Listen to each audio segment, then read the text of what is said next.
हरे कृष्णा, राधे राधे। आज मैं आपको फुलेरा दूज के बारे में बताऊंगी। यह कब मनाई जाएगी और इसका शुभ मुहूर्त किस दिन है और यह क्यों मनाई जाती है और यह किसका प्रतीक है। आइए जानते हैं फुलेरा दूज की सभी जानकारियाँ। इससे पहले यदि आपने मेरे चैनल मेरू बरसानो को अभी सब्सक्राइब नहीं किया है तो कृपया करके मेरू बरसानो चैनल को सब्सक्राइब करें, बेल आइकन को दबाएं और कमेंट बॉक्स में जय श्री कृष्णा राधे राधे लिखना ना भूलें। आइए सुनते हैं फुलेरा दूज की विशेष जानकारियाँ। हिंदुओं के लिए साल में सबसे बड़े त्योहारों में से एक होली का त्यौहार है, जिसका शुभारंभ फुलेरा दूज के त्यौहार से मनाया जाता है। इसी दिन श्री कृष्ण ने होली की परंपरा की शुरुआत की थी। हिंदू कैलेंडर के अनुसार हर वर्ष फागुन माह की शुक्ल पक्ष को द्वितीया तिथि को फुलेरा दूज का पर्व मनाया जाता है। होली से कुछ दिन पहले मनाया जाने वाला यह पर्व उत्तर भारत में विशेष रूप से मनाया जाता है। इसे रंगों का त्यौहार भी कहते हैं। इस वर्ष 2023 में फुलेरा दूज त्यौहार 21 फरवरी 2023 मंगलवार के दिन मनाया जाएगा।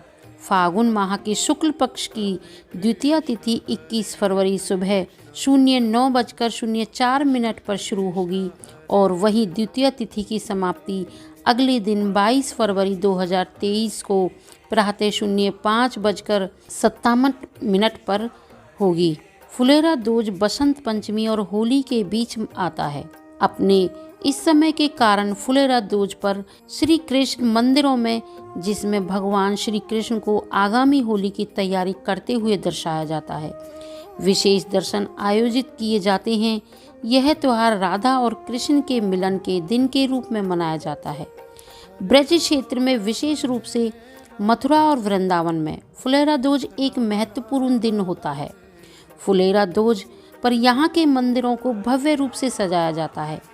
लोग इसी दिन को होली पर्व के शुभ आरंभ के तौर पर भी मनाते हैं। इस दिन मंदिरों में भजन कीर्तन, कृष्ण लीलाएं होती हैं। इस दिन भगवान श्री कृष्ण की पूजा की जाती है और उन्हें अबीर गुलाल अर्पित किया जाता है। जो लोग फुलेरा दूज के दिन भगवान श्री कृष्ण के साथ राधा जी का पूरी भक्ति के साथ पूजा पाठ करते हैं, उनके जीवन में प्रेम की वर्षा होती है। ज्योतिषी के अनुसार फुलेरा दूज एक ऐसा दिन है जो सभी दोषों से मुक्त होता है। इसीलिए कई ज्योतिषियों द्वारा कहा जाता है कि फुलेरा दूज के दिन शुभ कार्यों, विशेषकर विवाह समारोह में किसी प्रकार के मुहूर्त की आवश्यकता नहीं होती है। फुलेरा दूज के दिन सूर्योदय से पहले उठकर स्नान कर साफ वस्त्र धारण करने चाहिए। इसके बाद एक चौकी पर गंगा जल छिड़क कर साफ कर लें और उस पर पीले रंग का कपड़ा बिछाएं। पीले रंग का कपड़ा बिछाने के बाद उस चौकी को फूलों से सजाएं और उस पर राधा कृष्ण की प्रतिमा या तस्वीर को स्थापित कर दें। इसके बाद भगवान श्री कृष्ण को अबीर गुलाल अर्पित करें और श्री राधा जी को सभी सुहाग की वस्तुएं अर्पित करें। यह सभी अर्पित करने के बाद श्री राधा जी को और भगवान श्री कृष्ण की विधिवत पूजा अर्चना करें। पूजा करने के बाद श्री राधा कृष्ण को मिठाई का भोग लगाएं।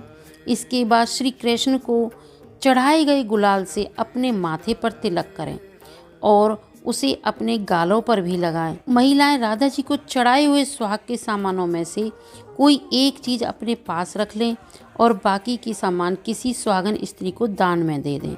ऐसा माना जाता है कि इस दिन भगवान श्री कृष्ण जी ने होली खेलने की परंपरा शुरू की थी। पौराणिक कथाओं के अनुसार अत्यधिक व्यवस्था के कारण भगवान श्री कृष्ण राधा जी से मिलने नहीं आ पा रहे थे। राधा जी के दुखी होने पर उनकी सहेलियां भी श्री कृष्ण से रूठ गईं। राधा के उदास होने के कारण मथुरा के वन सूख गए और पुष्प मुरझाने लगे थे। वनों की हालत का अंदाजा लग गया और उन्होंने श्री राधा से मिलने का निश्चय कर लिया।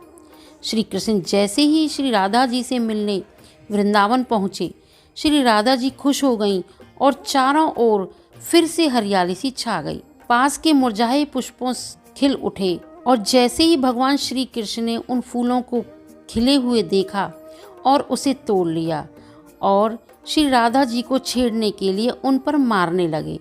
कृष्ण के जवाब में श्री राधा जी ने ऐसा ही किया।